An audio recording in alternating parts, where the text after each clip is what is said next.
बच्चों chapter 1 complete होने के बाद इलेक्ट्रोस्टैटिक 1 कंप्लीट होने के बाद हम लोग इलेक्ट्रोस्टैटिक 2 स्टार्ट करेंगे।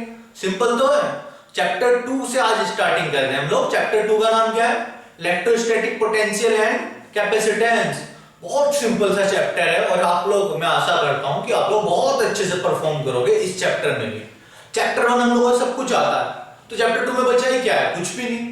चार्ज की तो प्रॉपर्टी को स्टडी कर रहे हैं हम लोग बच्चों। चार्ज की क्या प्रॉपर्टी थी भाई? चार्ज रुका हुआ था, स्टैटिक पोजीशन पे था, उसका फील्ड देख लिया, उसका फोर्स देख लिया, कलेक्शन ऑफ लाइंस देख ली, फ्लक्स देख लिया। अब क्या है, क्या बचा? अब कोई एक प्रॉपर्टी बची है, वो है पोटेंशियल। तो अब हमें पोटेंशियल देखना है, तो शुरू करते हैं इलेक्ट्रोस्टैटिक पोटेंशियल को।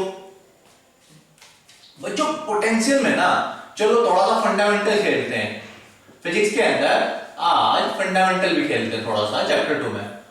फंडामेंटल खेलने का मतलब आप लोगों से ऑलमोस्ट सब कुछ आता ही है, तभी तो हम लोग फिजिक्स को खेलने के लिए तैयार हैं। तो देखते हैं फिर कितना हमें आता और कितना नहीं। पोटेंशियल का सीन क्या है बच्चों? देखो, अगर मैं आप लोगों को पोटेंशियल समझाऊं, मुझे समझाना क्या है? आप लोगों को पहले से पता है कि potential is defined only and only for conservative force. ये हमें अच्छे से पता है कि पोटेंशियल अगर कभी भी डिफाइन करेंगे तो हम लोग only and only conservative force के लिए डिफाइन करेंगे। किसके लिए डिफाइन होता है पोटेंशियल? सिर्फ और सिर्फ कंजर्वेटिव फोर्स के लिए। और हमें कंजर्वेटिव फोर्स बहुत अच्छे से पता है क्या होते हैं, जो पाथ इंडिपेंडेंट होते हैं।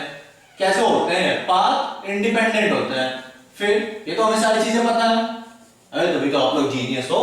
पाथ इंडिपेंडेंट है, तो बच्चों जब पाथ इंडिपेंडेंट है कंजर्वेटिव फोर्स, दैट मींस अगर मैं A से B पे जा रहा हूं, A से मैं B पे जा रहा हूं, मैं तो बहुत शरीफ बच्चा हूं, तो सीधा सीधा चला गया। तो डांस वांस करने का मन कर रहा है, चलो आज डांस करके चलते हैं। इस बार पार्टी वार्टी करने का मन कर रहा है, देखो अपना पार्टी वार्टी करते हुए गए। ये पाथ C के थ्रू, ये D के थ्रू और ये E के थ्रू। कौन सी कैटेगरी वाले बच्चे हो? शरीफ हो ना, तो D से जाओ सीधा सीधा। अच्छा टेढ़े मेढ़े, तो C और E भी है। तो दैट मींस ये कंजर्वेटिव फोर्स कौन से होंगे? कंजर्वेटिव फोर्स वो होते हैं जिसमें आप एक पोजीशन से दूसरी पोजीशन पे जाओगे और आपको पाथ से कोई फर्क नहीं पड़ेगा। आप चाहे C के थ्रू होते हुए जाओ, चाहे D के थ्रू होते हुए जाओ, चाहे F के थ्रू होते हुए जाओ, तो पाथ इंडिपेंडेंट। पता कौन सा एग्जांपल है? आगे हम देखो, बहुत अच्छी बात है, एकदम से आगे कि हाँ सर हमें तो सब पता है। पहला एग्जांपल क्या है? Electrostatic force. कंजर्वेटिव फोर्स ही तो है ये इलेक्ट्रोस्टैटिक फोर्स। ये बहुत अच्छे से पढ़ा है हमने, बहुत बढ़िया। दूसरा एग्जांपल फिर से समझ में आ गया, ग्रेविटेशनल फोर्स। बहुत बढ़िया, ये भी आप लोगों को आता है। तीसरा एग्जांपल स्प्रिंग फोर्स। तीसरा एग्जांपल स्प्रिंग, पढ़ा था ना यार क्लास 11 में। ये देखो, ये स्प्रिंग के थ्रू एक ब्लॉक को यहां पर टाइट कर दिया, ये सपोर्ट हो गई, ये इधर इधर जा रहा left side right side, spring force. All these are the example of conservative force. All these are the example of conservative force. बहुत बढ़िया, तो हमें समझ में आ गया पोटेंशियल एनर्जी सिर्फ और सिर्फ कंजर्वेटिव फोर्स के लिए डिफाइन होगी। बच्चों इसको नोट करो, की पॉइंट है। मैंने बहुत बच्चों को देखा कि जी सारा चैप्टर आता है, कुछ भी पूछ लो, पर हमें ये कॉन्सेप्ट ही नहीं पता, फंडामेंटल से ले पड़े हैं। तो अब हमारे फंडामेंटल्स नहीं ले रहे, अब हमें पता है पोटेंशियल एनर्जी सिर्फ और सिर्फ कंजर्वेटिव फोर्स के लिए डिफाइन होती है। अभी बताऊंगा ऐसा क्यों हो रहा है। कौन कौन से फोर्स पाथ इंडिपेंडेंट है? पहला इलेक्ट्रोस्टैटिक फोर्स, दूसरा ग्रेविटेशनल फोर्स, तीसरा स्प्रिंग फोर्स। अब देखो ऐसा क्या सीन है असल में बच्चों, आप लोगों को पता है कि ये पॉइंट है ground, let us suppose it is the point ground, और इससे h हाइट पे, इससे h हाइट पे, इस h हाइट पे और a पॉइंट पे जो पोटेंशियल एनर्जी होगी Pe होगी, वो कितनी होगी बच्चों? mgh। वो कितनी होगी? mgh। कि आप किस मास को ऊपर लेके गए ग्रेविटी के अगेंस्ट, mgh। क्या आपको फर्क पड़ा यहाँ पे? क्या आपको फर्क पड़ा? आप यहाँ से ऐसे डांस करते हुए जा रहे हो, नहीं फर्क पड़ा ना। इधर से डांस करते हुए चले हो तो भी फर्क नहीं पड़ रहा। कुछ फर्क पड़ा? ऐसे ऐसे ऐसे ऐसे करके जाऊंगा मैं तो जी, अब भी फर्क पड़ा नहीं ना। मेन क्या है? ये हाइट। और ये हाइट जब आप लोगों ने देखा कि हर बार हाइट तो उतनी ही रहनी है, अबे डांस वांस करते हुए जाओगे क्या हाइट बढ़ जाएगी?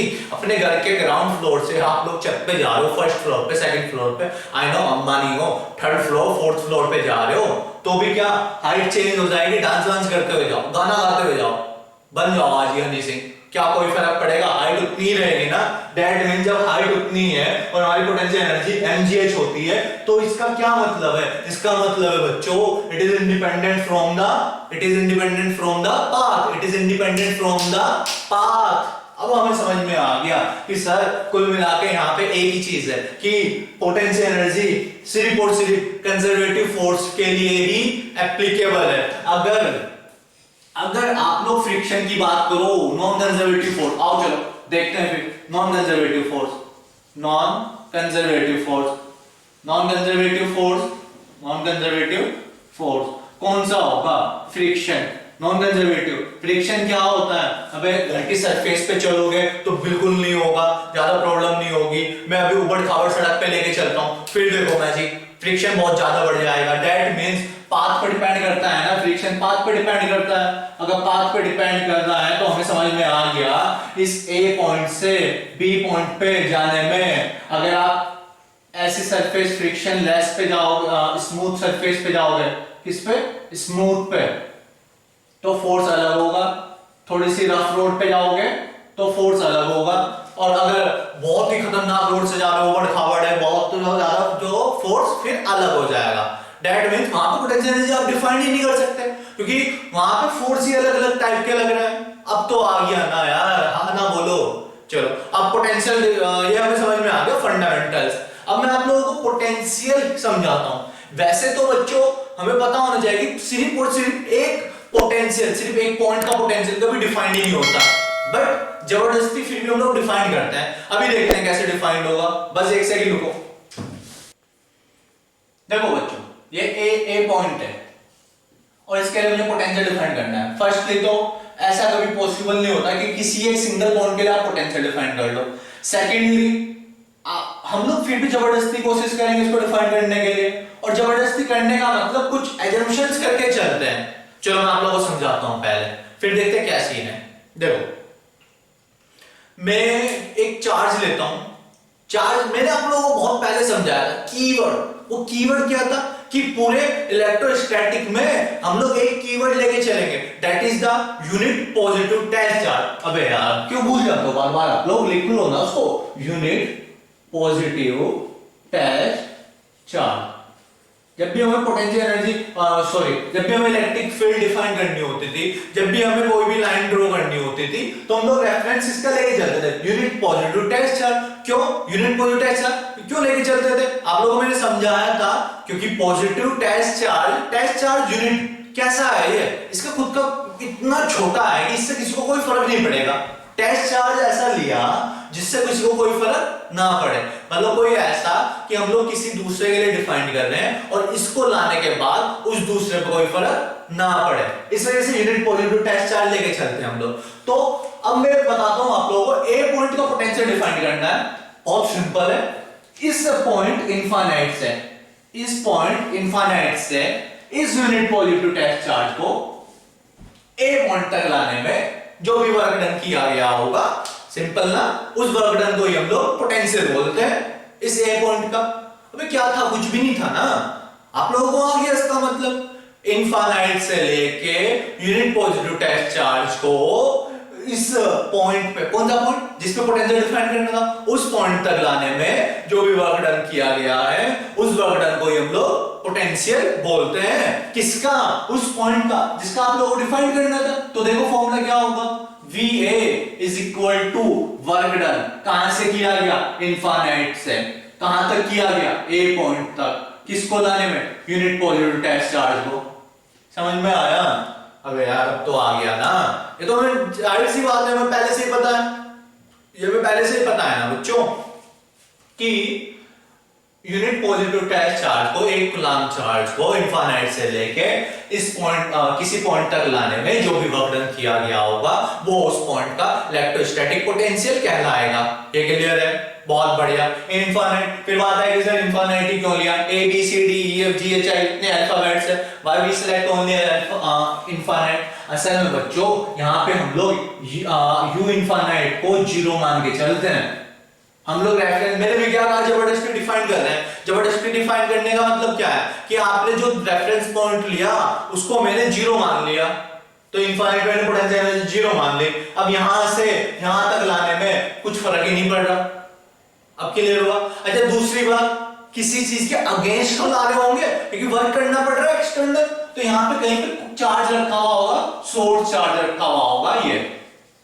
अब इस सोर्स चार्ज की इलेक्ट्रिक फील्ड उस डायरेक्शन में काम कर रही है, उस वाले डायरेक्शन में। यहां पे एफ इलेक्ट्रिक फील्ड काम कर रही है उधर, और मैं उस इलेक्ट्रिक फील्ड के अगेंस्ट चार्ज को लेके आ रहा हूं।